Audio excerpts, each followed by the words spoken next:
Hi, this is Glenda, and today I'm going to show you how I made some soap dough houses to go into the Starry Night soap.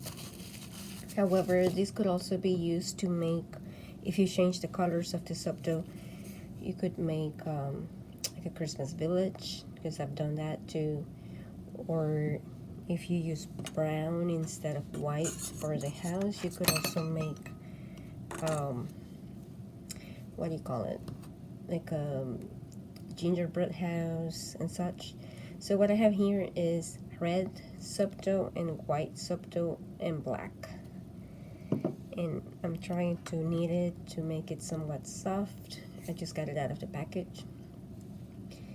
So this will be the house, and I did get some red flecks on it, but it doesn't matter because I'm going to trim it away. There's actually two ways of making it. You could just shape a rectangular shape out of it, like a square or cube, elongated cube, I guess, and then try to shape the roof with your fingers. But if you want a more sharp and defined edge, it's better if you use a cutter. So like in this case, I'm gonna cut to make that rectangle, but it's going to have a pointy top. So I'm just pretty much cutting down on each of the four sides, and I'm getting this.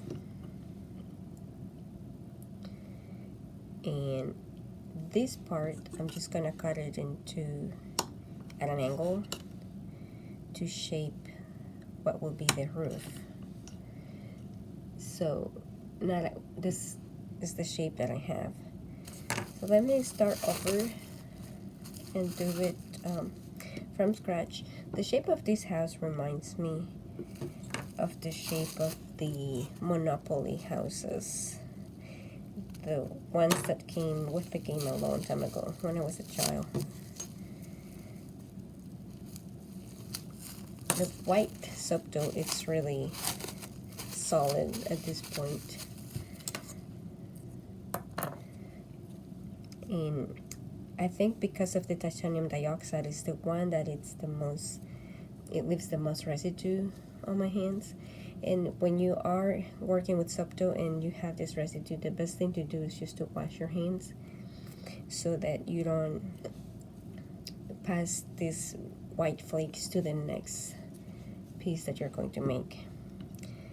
So say this one, I'm just going to shape it into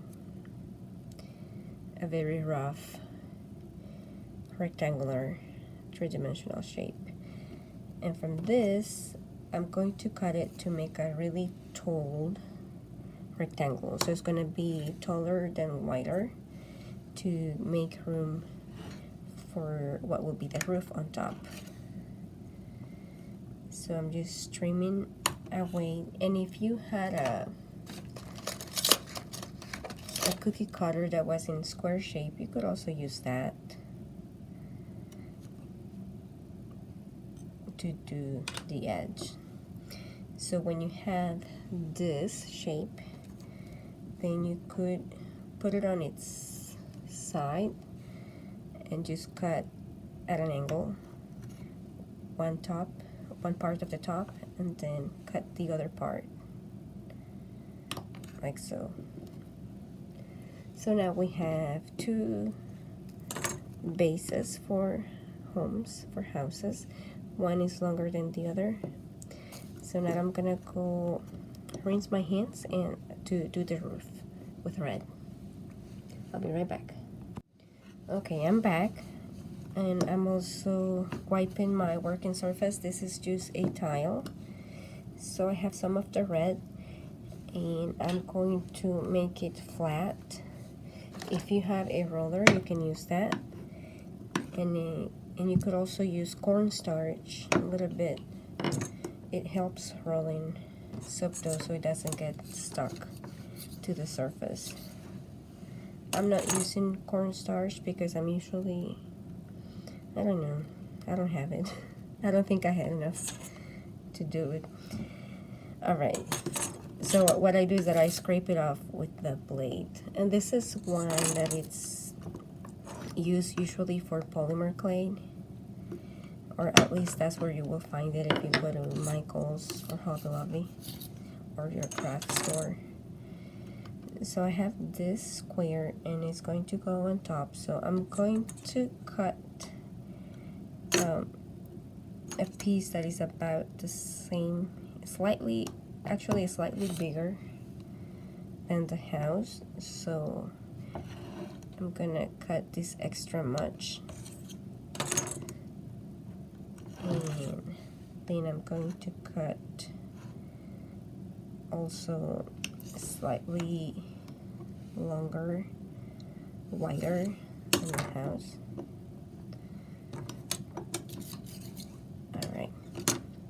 And I'm pretty much just gonna fold it over the top. And one part needs to be larger. Now in this case, I think it would have been better if this was longer. But see, my shape is not very good actually. So I'm going to, you see how this side is way longer than this one's very short. So I'm going to cut it off to make them even. Somewhat even. Okay, let's try the roof again. Okay, now it's looking better. Wait a minute, this is a lot longer. This might fit the other home better. Maybe not. Okay, let's go back here. And it does seem to be a little too long, so I'm going to trim it. And there we have, we're like halfway done. At this point, if you want to go for a simple house effect, you can leave it as is. Depending on how you're going to use them, you could add windows or you could add doors. And I've seen some people who also do details on the roof to make the tiles. But I'm not going to do that on this one. So now I'm just going to trim a little piece of the black. And then I have a tiny little bowl that I'm flattening. And if you want it to be very exact, you could trim it with the cutter, or if not, if you don't mind the round shape, you could just put it there. That would be the door. It's almost looking like a doggy house like that though.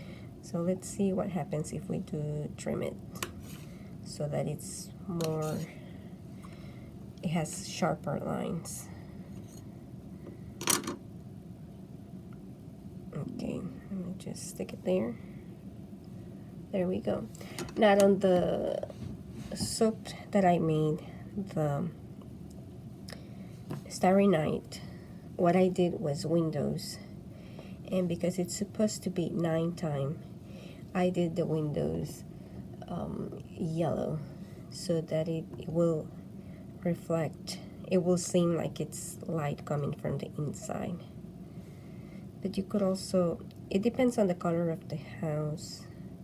You could make them maybe blue to simulate crystal. And if not, you could just make something like a side door. But this is pretty much it. I'll make the roof for the second one. And if you don't also have to be very exact. In the case of the Starry home houses, since I knew I was going to put them against the soap this way, in some of the houses I only did the roof for the front and just slightly on the back, meaning I just worried about how it looked on one side, so it sort of looked like this. And then the other one, it didn't matter that it didn't reach all the way because I figured I'm gonna put it against the soap, so it's not going to be seen. But this is pretty much it. I hope you liked it, and if you did, you can go ahead and subscribe if you want to get notifications, and click that bell, turn it on. And on Thursday I'll be uploading the actual soap making video of Starry Night.